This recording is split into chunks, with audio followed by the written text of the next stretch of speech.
¿De qué manera integra usted el conocimiento de la anatomía vocal, la laringe, las cuerdas vocales, el tracto vocal en sus ejercicios diarios para que el estudiante logre una autorregulación consciente de su sonido? Ya. La primera pregunta es, ¿cómo enseña usted al estudiante a entender y controlar mejor su propia voz? En pocas palabras, quiere decir, ¿cómo le explica al alumno cómo funciona su voz para que pueda cantar de manera consciente y no solamente imitando?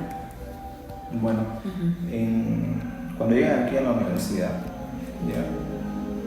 la mayoría de los estudiantes no tienen técnica, o si canta de una manera afinada y de manera empírica, se lo hacen bien, pero no tienen el conocimiento técnico. Entonces lo que yo hago es enseñarle la técnica, ¿no? Los primeros pasos del canto, las cuerdas vocales, que es la laringe, los pulmones, el diafragma, para que ellos puedan desarrollar en un corto tiempo, porque es corto tiempo, un semestre, y ser conscientes de que hay órganos del cuerpo que intervienen para poder cantar efectivamente, cosa que si uno no los conoce, puedes seguir cantando, puedes tener una voz muy excelente, si se puede decir así, pero con las técnicas ya es más consciente, ¿no? Ya es más consciente al momento de cantar. Entonces eso es lo que yo trato de desarrollar y hacerle notar al estudiante. Ahora, con aquel que llega y que no tiene conocimiento de nada, que no afina, entonces trabajo diferente, ¿no? ¿Cómo trabaja? Le enseño a reconocer los sonidos, porque hay personas que vienen y que le tocas una nota y te da otra nota no afina. Entonces hacemos pequeños ejercicios con escalas, con intervalos, en los cuales ellos pueden ir identificando poco a poco, ¿no? Tampoco es lanzarle de golpe, digamos, todas las notas musicales, sino que una tras otra, y con paciencia ellos pueden desarrollar. Pero si practican. Si no practican, de nada serviría. Aunque tengan el mejor maestro de canto, Describa el papel que Muy bien. juega la alineación Ahora la segunda corporal pregunta dice, y la propiocepción en el desarrollo de un soporte vocal flexible y eficiente, evitando la rigidez que compromete la emisión durante el canto. quiere decir cómo influye una buena postura en el control del cuerpo para cantar sin tensión y mayor libertad vocal. es muy importante la postura, porque cuando nosotros nos paramos, o de la manera que nosotros nos paremos en el escenario, ¿no? Es como vamos a transmitir eso al público. Si yo me paro, digamos, qué sé yo, cruzando los pies o apoyándome mal, entonces el sonido se va a reflejar al momento de estar cantando. Y la gente, quizás no todos lo perciben por el tema de que son públicos y no todo el público tiene un estudio musical, pero sí los que ya tienen una cierta similitud o tienen más conciencia en lo que pasa, se dan cuenta, ¿no? Entonces, siempre tratamos de trabajar lo que es ejercicios de relajación, ejercicios de calentamiento, las articulaciones, relajamiento del cuerpo, para poder tener una postura correcta, pararse recto, que los pies no estén muy abiertos, tampoco cerrados, sino que tenga una distancia por decir, a la altura de los hombros, y así el estudiante va adquiriendo una postura que la puede ir aplicando, y a medida que va avanzando los semestres o va cantando los repertorios, tiene su efecto al momento de estar cantando. Tanto como en clase y en escenario, ¿no? Claro, en clase vemos todos los detalles, ahí yo le digo, mira, párate de esta forma, o mueve la mano de esta forma, porque hay estudiantes que vienen y cantan y están muy estáticos, entonces no tiene que ser así, ni sea cantante lírico o cantante otro, tiene que moverse, ¿no? Del 1 al 100%, ¿cuánto influye una buena postura corporal? Yo diría un 90%. Un 90, ¿no? Muy bien. La pregunta 3 es más técnica y coordinación vocal, que sería, En su experiencia, ¿qué estrategias de coordinación de registros pasagio han demostrado ser más efectivas para que el estudiante logre una voz mixta sin desconexiones ni fatiga excesiva? en pocas palabras, ¿cómo enseña la voz mixta o la transición entre registros de forma saludable? Ya. Primero, que el estudiante se conozca, ¿no? Que se conozca hasta qué nota puede llegar con la voz de pecho, y después de eso ver, digamos, si su voz se quiebra. Entonces identificar la nota de pasaje de cada estudiante, ¿ya?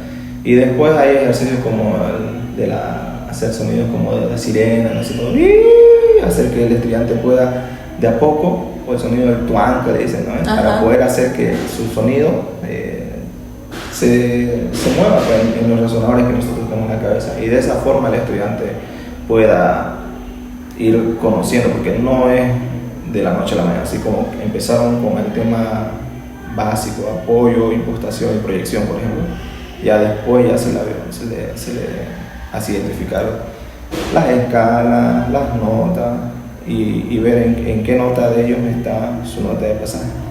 Muy bien, me gusta. Entonces es importante de saber primero el rango vocal de cada estudiante, ¿no? Claro, exactamente. Eso es muy importante. Conocerse, ¿no? El color y el timbre de voz influye mucho también, ¿no? En cierta parte sí influye. Porque no es lo mismo que una contralto a una soprano lo que va a alcanzar, ¿no? En el rango vocal, ¿no? Todos son, o sea, hasta en las mismas personas que sean del mismo registro vocal. Un tenor puede ser diferente. Dentro de un tenor hay el tenor dramático, ¿Ya? el intermedio que sería el tenor espinto y el tenor ligero, ¿no? Como la soprano, la mezzo y la soprano ligero. Bien. Entonces la contralto, la mezzo igual también. Y el bajo, barítono, el bajo y el bajo profundo. O sea, tienen más subdivisiones. Tienen más, aparte de las que te dije, hay otras pequeñas que no me acuerdo. Son muchas, seguro. Sí. Muy bien. La 4 sería, ¿cómo ha influido el uso de herramientas tecnológicas y recursos visuales como grabaciones, espectrogramas, aplicación de afinación, entre otros, en la corrección de hábitos técnicos vocales complejos en tiempo real? quiere decir cómo usa esas herramientas para que el estudiante entienda y mejore más rápido su técnica vocal. Bueno, actualmente la tecnología, bueno, no actualmente, sino ya de varios años atrás, es decir, con la aparición de las aplicaciones, ha ido avanzando, o sea, es algo que suma, ¿no? Uh-huh. Pero que creo yo que no debe ser algo de lo cual dependamos al 100%, porque antes, en años atrás, cuando yo estaba estudiando acá, digamos, en la universidad, no había, digamos, más que YouTube. Uh-huh. No había aplicaciones como ahora, lo Oído Perfecto, Escala, no me acuerdo los nombres de las aplicaciones exactamente, pero de afinación, ¿no? De intervalos y demás, que son muy buenas, ¿no? Uh-huh. Pero que muchas veces dejamos la parte pedagógica que el estudiante debería tener. O sea, no puede sustituir la parte pedagógica, quiero decir, ¿ya? Que la práctica en un instrumento. Uh-huh. O sea, el entrenamiento tiene que ser, si bien con las aplicaciones, cuando no hay el piano, cuando no hay el teclado, uh-huh, funciona bien, pero si hay la posibilidad, tiene que ser siempre con un instrumento. Con un instrumento que en este caso es el piano en presencial, piano, digamos. Un teclado, sí. Porque no es lo mismo igual virtual que presencial, ¿no? Presencial me imagino que es más, tiene más criterio sonoro y todo eso, ¿no? Claro, es diferente, es muy diferente el sonido que se produce. ¿Ha pasado clases virtuales de canto? Aquí cuando una vez el tema de los bloqueos y los paros, pero fue un día o 2 días más, después no. Puro presencial. Puro presencial. ¿Por qué? ¿Tiene falencias la latencia del internet o no suele prestarse a la voz como presencial seguramente, ¿no? Cambia la voz, totalmente, porque el sonido se escucha menos brillante muchas veces, entonces no se puede apreciar la proyección de la voz, no se puede apreciar de un artefacto a otro, digamos. En cambio, cuando uno está aquí al mismo tiempo, frente a frente, entonces se puede apreciar cuando está proyectando correctamente, cuando no la proyecta su voz, ¿no? Cuando está apoyando, ¿no? Para tener fuerza en la voz y demás. Bueno, muy importante. Ahora la pregunta 5 dice: relate un incidente crítico pedagógico donde un ajuste técnico específico, ejemplo uso del tuán, retracción de cuerda falsa o cambios en el bostezo, haya generado un avance técnico significativo en un estudiante estancado. Quiere decir que relate una experiencia real donde una técnica o un ejercicio específico ayudó mucho a un alumno. Tuve una oportunidad que un estudiante de una orquesta aquí de Santa Cruz me visitó, uh-huh, a unas clases Y el problema que él tenía era el que se había olvidado prácticamente cómo hacer las notas agudas, ¿no?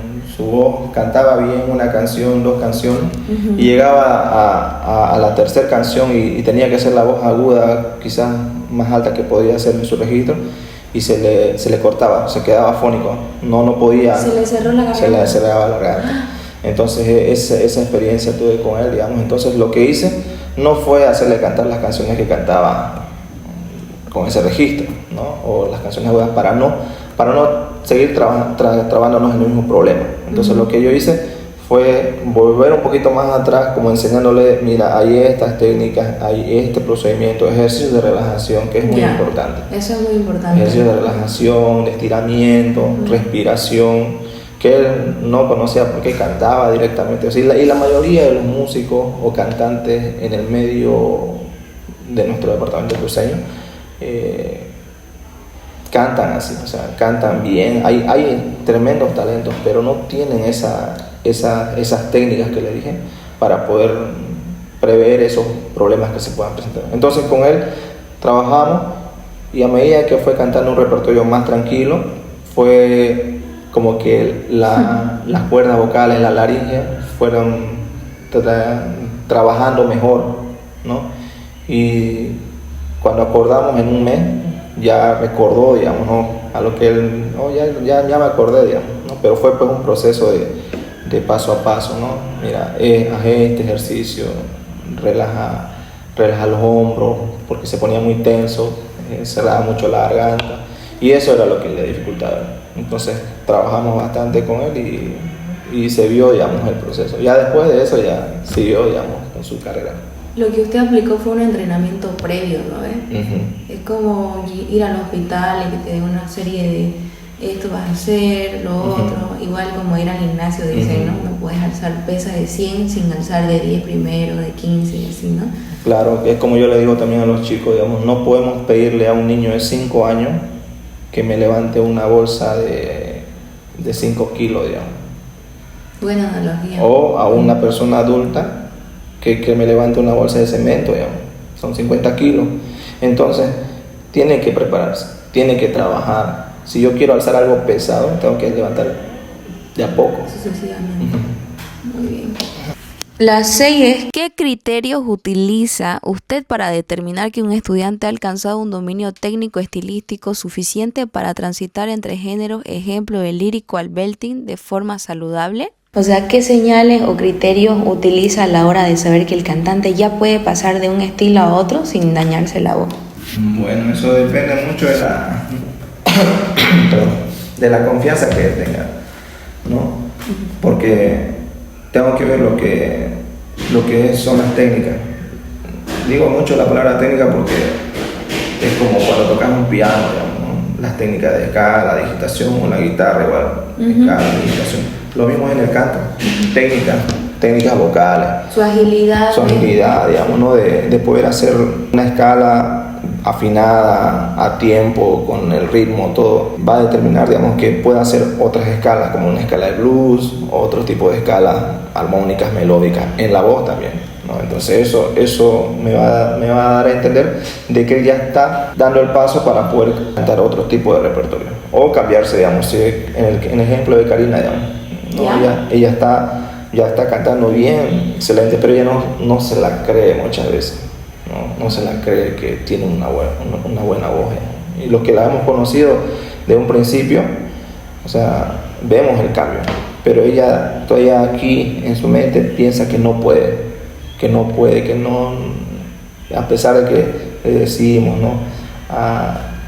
Tiene que ver mucho con la parte psicológica también. La emoción influye mucho en el canto, ¿no? Influye bastante, ¿no? La seguridad con la que tenga el estudiante. Entonces, una vez veo que ya tiene la parte técnica bien sólida, entonces ya vamos viendo los siguientes repertorios con dificultades o otros tipos de género, si es en canto popular, para ver si lo puede desarrollar. Entonces, lo principal es dominar todas las escalas, ascendente, descendente, de las escalas, como usted dijo. ¿Qué tipo de escalas? Escala de blues, armónica, melódica, ¿no? Que son escalas que practicamos con un instrumento, ¿no? O sea, no es algo que me esté inventando, digamos. son escalas que dominamos en un instrumento musical, y si dominamos en un instrumento con nuestras manos, la voz es el instrumento más completo, que puede hacer un sonido de un piano, un sonido de un animal, un sonido de la naturaleza. O sea, es un instrumento muy, muy completo, pero que por causa de no trabajarlo, y otra vez la práctica, de no practicar, nos quedamos estancados. Muy bien. Ahora la pregunta número 7. ¿Cómo adapta usted su metodología de entrenamiento durante el periodo de muda vocal o transiciones hormonales para asegurar un desarrollo saludable de la voz? ¿Cómo cuida y entrena la voz durante la muda vocal o los cambios hormonales? O los que tienen problemitas de quiebre, de muchos gallos, pasajes, todo eso.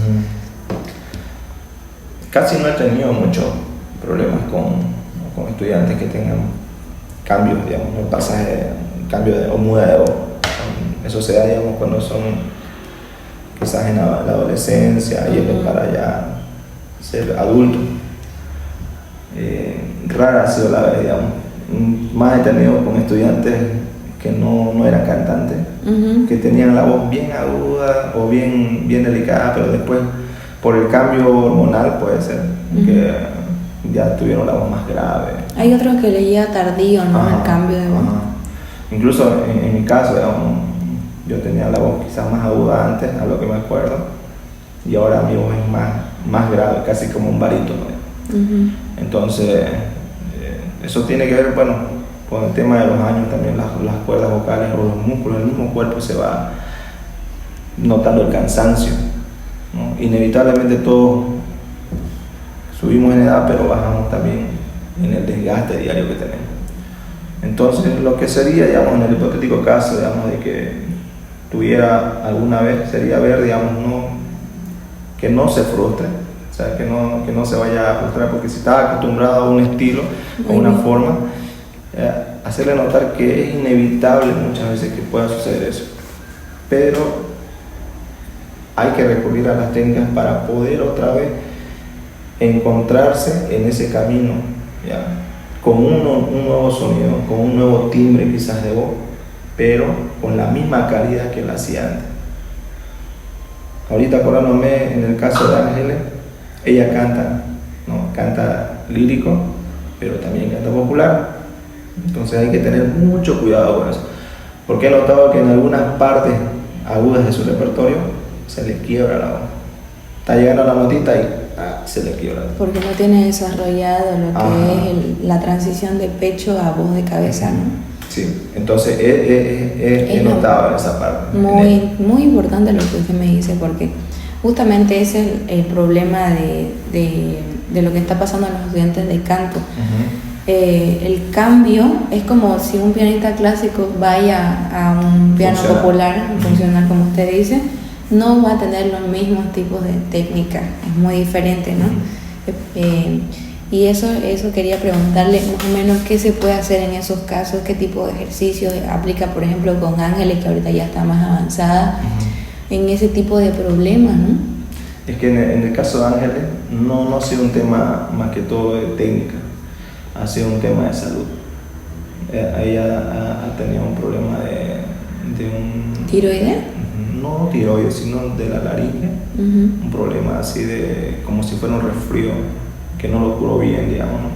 Y que tuvo casi un año en procedimientos médicos, o sea, y un tratamiento extenso que le dificultaba, digamos, y quedó con esa secuela, si se puede decir así, ¿no?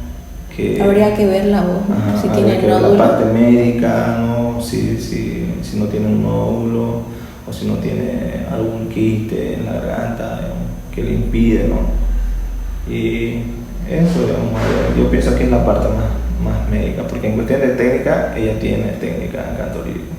O sea, sabe cuándo tiene que apoyar, cuándo tiene que impostar correctamente la voz, cuándo tiene que proyectar, o sea, y se ve en sus repertorios que cantan. Pero quizás muchos no lo notan, digamos, cuando están cantando, pero como le dije, ¿no? Mi persona, como docente que la ve todos los días, que la escucha a diario, Se nota. Se nota, ¿no? Y los músicos que sí, digamos, tienen ya una trayectoria más larga, igual lo pueden notar, ¿no? Eso igual he notado, buen punto el que usted me dice, ¿no? Vemos personas que son bien detallistas, ¿no? A la hora de la presentación musical.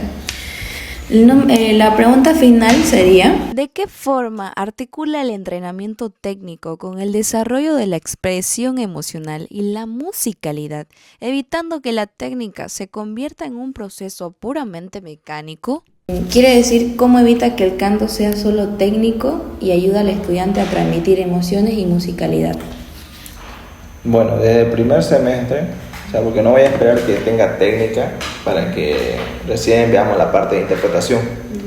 Desde el principio, yo les pongo las cartas sobre la mesa. Mira, tenemos esto: técnicas de relajación, técnicas de apoyo, impostación y vocalización. Ya. Ejercicio de relajación, respiración y vocalización. Pero también está la parte interpretativa, ¿no? La parte de sentimientos que puede transmitir, ¿no? De que si tengo que mover la mano, la tengo que mover la mano. No me puedo estar quedando como una estatua, por más que esté en canto uno y que, digamos, no tenga todavía estas técnicas desarrolladas. Tiene que ser consciente de que la interpretación es muy importante. Entonces, hacemos ejercicios de relajación para que se suelten, ¿no? Porque yo tengo estudiantes de canto 1 que cantan muy bien, o sea, señoritas que tienen una voz, porque han venido trabajando quizás antes en otras academias, en otros lugares, o de manera empírica, ¿no?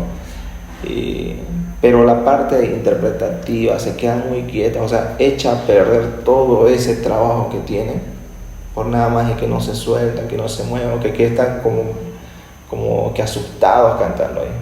Se escucha fenomenal, afinado, todo lo que usted quiera. Si cierra los ojos lo escucha excelente, pero cuando lo ve, totalmente todo eso se viene abajo. Claro, no transmite lo que está cantando, ¿no? Entonces, trabajamos desde el principio con ellos, ¿no?